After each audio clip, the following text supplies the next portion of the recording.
जय श्री राम दोस्तों। आज हम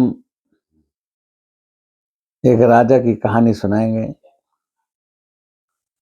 प्राचीन बात है। एक राजा था, उसकी 7 लड़कियां थी। जो सबसे छोटी लड़की थी वो कहती थी कि मैं अपने भाग्य का खाती हूँ।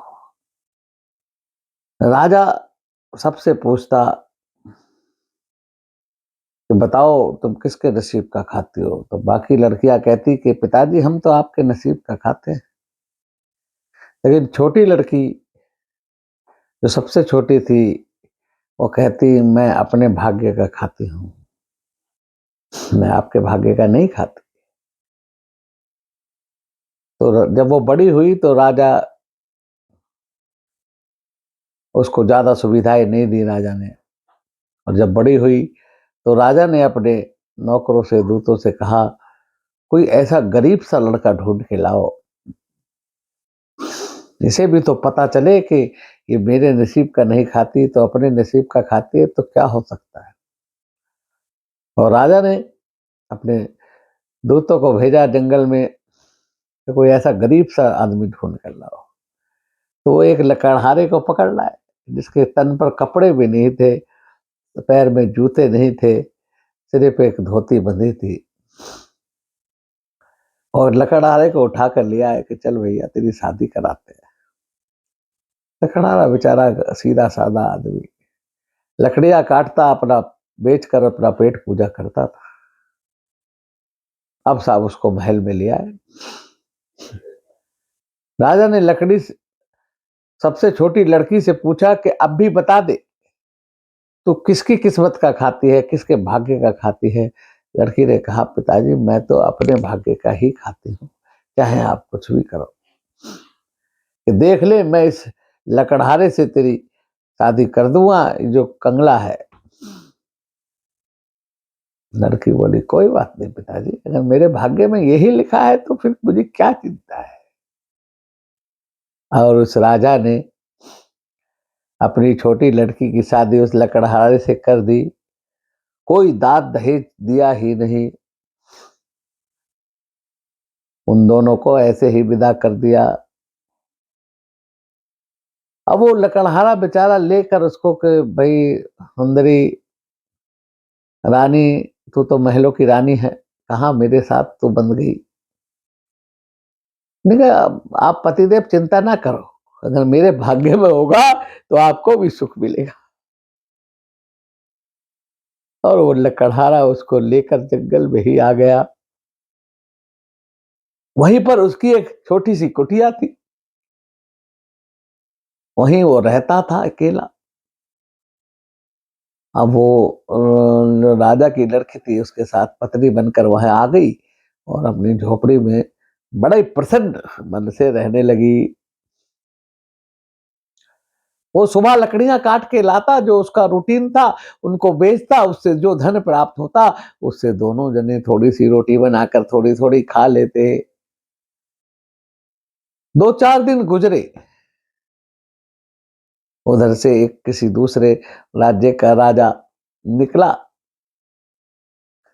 तो उस समय ये जो लकड़हारे की पत्नी थी ये अपनी झोपड़ी के आगे आंगन बुहार रही थी। लेकिन इसकी जो चेहरे की चमक थी, इसकी जो चाल थी वो राजसी चाल थी। राजा रुक गया, बुढ़ा राजा था। उन्होंने कहा बेटी तू कौन है। उसने कहा मैं लकड़हारे की पत्नी हूं, हम दोनों पति पत्नी इस झोपड़े में रहते हैं। उसने कहा नहीं, मैं तेरा चेहरा देख रहा हूं, तू तो कुछ राजकुमारी सी लगती है।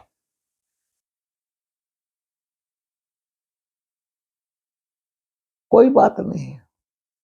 वो कहने लगा तू ऐसा कर, हमारे कोई संतान नहीं है, तुम दोनों हमारे साथ हमारे महल में चलो। कुछ प्रेरणा भगवान की होगी या उसकी किस्मत की होगी। वो राजा उन दोनों को अपने महल में ले गया और राजा ने उस लकड़हारे को अपना उत्तराधिकारी नियुक्त कर दिया। राजा ने घोषणा कर दी कि मेरी मृत्यु के बाद ये जो मैं मेरा बच्चा है, ये लकड़हारा जो है यही राजा बनेगा। और राजकुमारी महलों में रहने लगी। उसकी किस्मत से उसको दोबारा महल प्राप्त हो गया।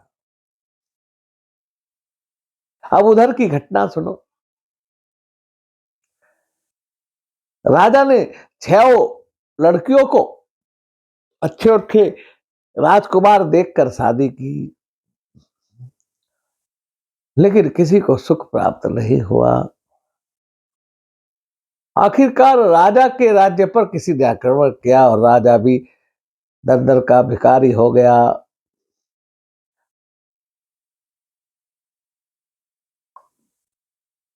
अब ये राजा और रानी घूमते-घूमते, भटकते-भटकते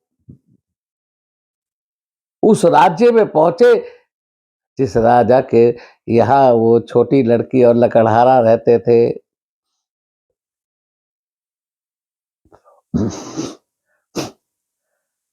उस राजा ने उस लड़की को अपनी लड़की बना लिया था और पूरी छूट दे रखी थी कि तू बेटे जो तू करना चाहे कर।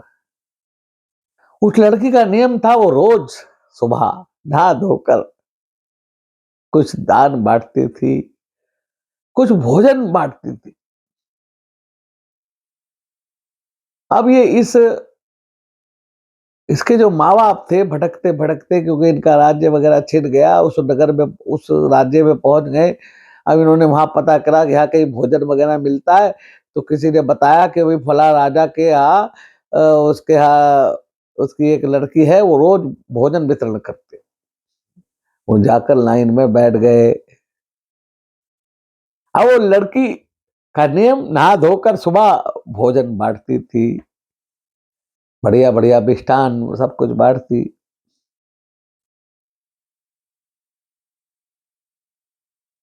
जब वो बांटते बांटते अपने माँ बाप की थाली में डालने के बाद उनके चेहरे को देखा और उसके बाप ने उस लड़की को देखा तो कहने लगी, पिताजी आप, माताजी आप। पिताजी कहने लगे, बेटी तुझे तो मैंने लकड़हारे के यहाँ ब्याया था, तुझे तो मैं जंगल में छोड़ा था और तू यहाँ महलों में। कि पिताजी ये तो मेरा भाग्य है। हर जीवात्मा इस संसार में अपने नसीब का, अपने भाग्य का खाता है। कोई भी व्यक्ति किसी को खिला नहीं सकता। अगर कोई परिवार में कोई प्राणी है और वो नहीं कमाता है तो उसके हिस्से का परमात्मा हमारी कमाई में दे देता है। हर आदमी अपना नसीब लेकर इस दुनिया में पैदा हुआ है, भाग्य लेकर पैदा हुआ है। उसके भाग्य में जो लिखा है वो उसे प्राप्त होना ही होना है, ये निश्चित है, इसमें कोई संदेह नहीं। लेकिन हमें अपना पुरुषार्थ करते रहना चाहिए और हमें ये जानना चाहिए कि हमें अच्छे कर्म करने हैं, उस भगवान को खुश रखना है, तभी तो हमारा अच्छा प्रारब्ध बनेगा, तभी हमारा भाग्य भी उदय होगा। तब राजा ने अपनी गलती मानी। कहने लगा, बेटी मुझसे बहुत बड़ी भूल हो गई।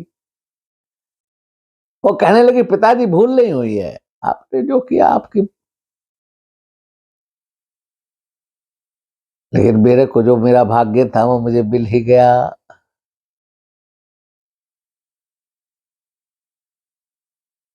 तब राजा को बड़ी गिलानी हुई।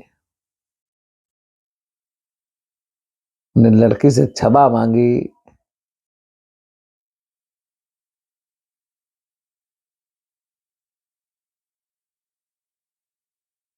इस कहानी से तात्पर्य यह है कि इस संसार में हर आदमी, हर व्यक्ति, हर प्राणी अपने नसीब का ही खाता है।